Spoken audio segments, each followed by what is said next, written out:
Christmas, everyone, and a happy New Year. You actually didn't think that Uncle Jojo would not have 6 expensive decks to give away in such a time of festivity, did you? Well, you're sadly wrong, because tonight I'm giving away 6 decks of cards to 6 lucky winners. This is, without doubt, my most expensive deck giveaway to this date, and I'm giving away to all of you guys.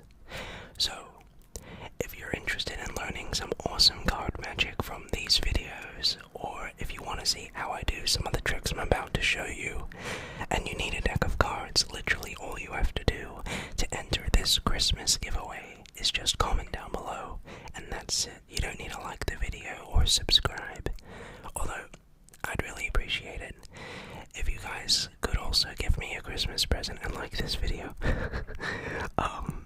But seriously, these aren't easy to do, and by liking the video and showing your support in the comments or subscribing, it just lets me know you want more of these.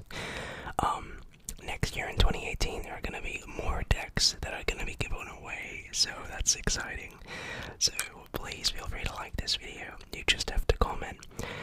Feel free to say why you'd want a deck of cards. I read all your comments, and I choose comments based either on a random generator or on comments, so feel free. So what are we giving away? We're giving away a blue deck of bicycle playing cards, a fantastic deck, a deck that I use all the time. We're giving away 2 red decks of bicycle playing cards. The same thing but red. These are top-notch, high-quality decks that have been around for almost 100 years. They're really great for intermediate, beginner, and advanced. And then the creme de la crop, the Dan and Dave Smoke and Mirrors version 4, a deck that everyone has been wanting back, so it's back. I bought another one. So that's the back design. Really slick, really classy. My favorite deck because I love the green. And then the gems. These are 2 of the original version 3 Smoke and Mirror decks. This is the reprint of the original version 4.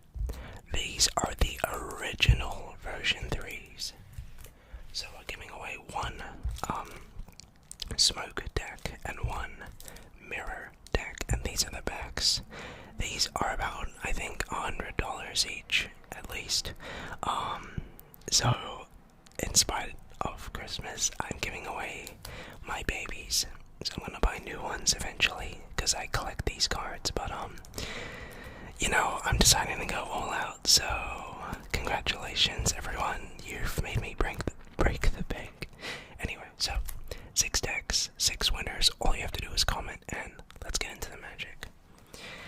You know what sucks? What I'm about to show you has taken me years to do. It's taken me hours and hours of practice to perfect, but the sad thing is that it's gonna take me about 10 seconds to do, and you would have forgotten it in about 2 minutes. Let me show you what I mean. And really, it's sad, because if I told you I could just take a deck of cards, right, a shuffle deck, and cut, right, and the spectator can cut it, and the sad thing is, it'll take about 10 seconds to do, right? If I just cut the deck into about 4 piles, and just like that, cut to the 4 aces, that would be pretty cool. Well, anyway, I digress.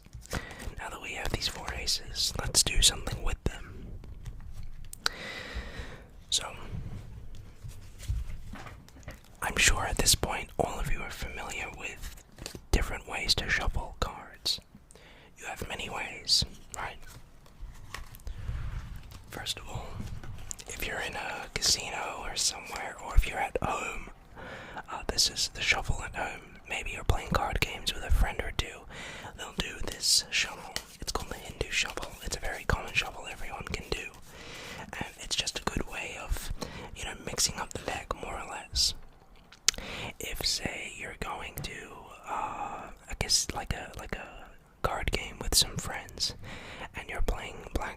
gym rummy, you might see them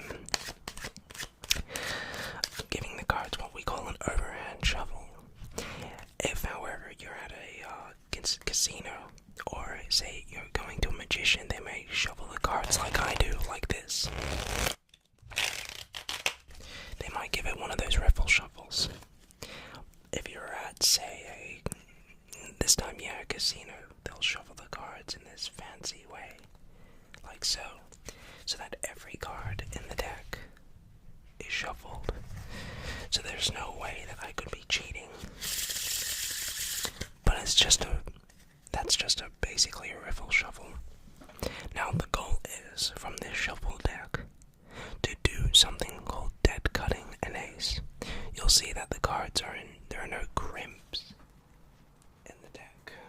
The cards are completely normal, but the goal is to just come over, pick up a chunk of cards, and cut right to an ace. And you'll see if I cut one card too few, or one card too many, I would have not actually cut to that ace. So let's try it one more time. Let's say if I cut here, I cut again to an ace, and I get one card too few, I would have not. And you realize that every time I do this, it gets so much harder to cut to the next ace. See, sometimes you can't actually pull it off. It's not the easiest thing in the world to do, but if you're lucky, you can try dead cutting, what we call dead cutting an ace. So it does take quite a bit of practice, and hopefully we can get to it. But here's what I reckon, or what I estimate. I reckon that the next ace will be, say, maybe right about around here somewhere. Around maybe the next, no, of course, it's the next card down. That makes sense, yeah, there we go. Give me 1 second to look at the cards. The next and last ace is in the 20th position.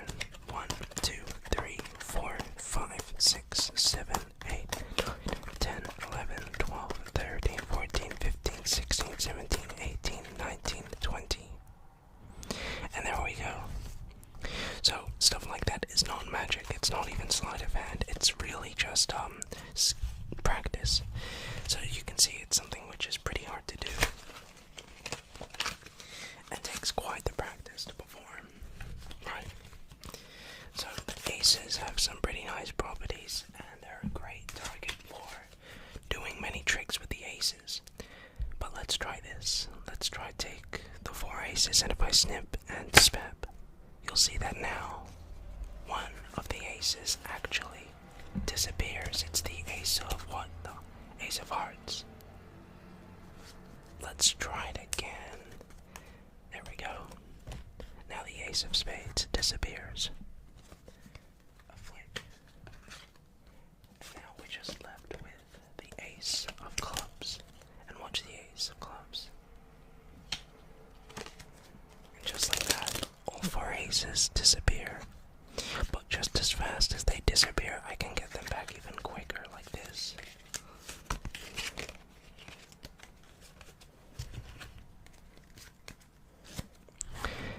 Anyway, so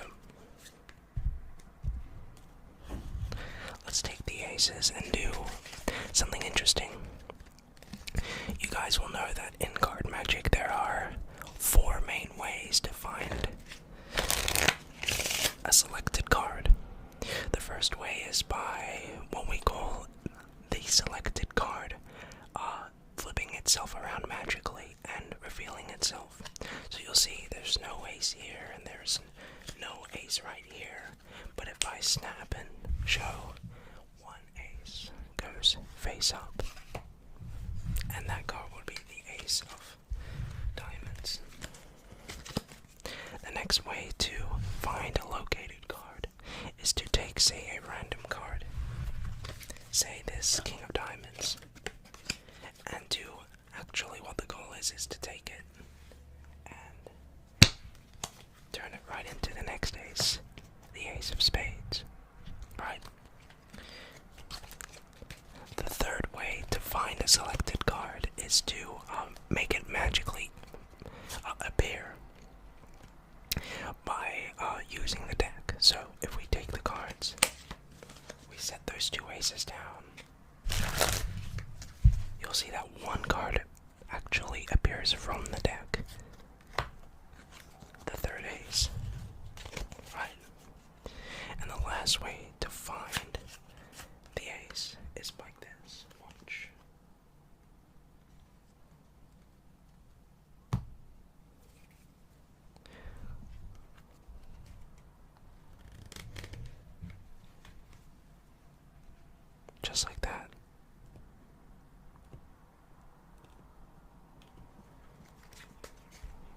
last card. But anyway, so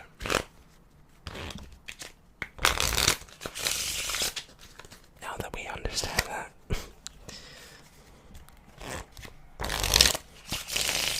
so those are just some of the ways we can find aces.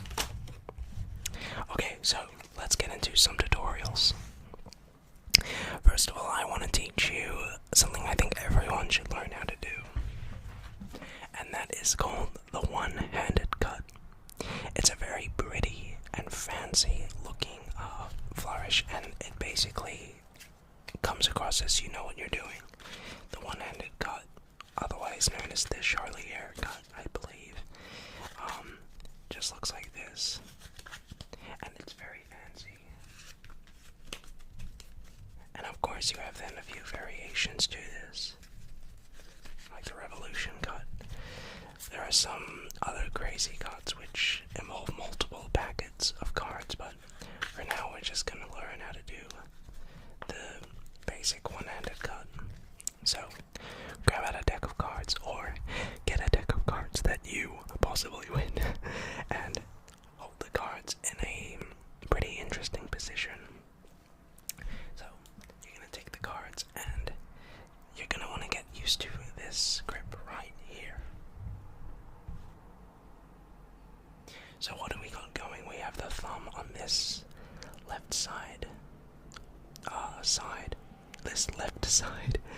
We have the pinky on this shorter length right here, and the index finger up here. Now, to some people, that's gonna feel uncomfortable, and it will at first, because you're not gonna be used to holding a deck of cards in between these two fingers. Like, it's weird at first, so it'll take a little bit of getting used to. Just really get familiar with this grip. You have your ring and middle finger on this side, so get used to that. You're going to want to make sure you have a bit of room between here and the base of your palm. A lot of people will have trouble with this because the deck will be literally so far or so close to your hand that there's no room to perform the cut. So make sure it's elevated and you have a nice amount of room. So what you're going to do is you're going to have your thumb basically lift up a few cards and let the packet below just drop, because you have that room. If you just lift that up and release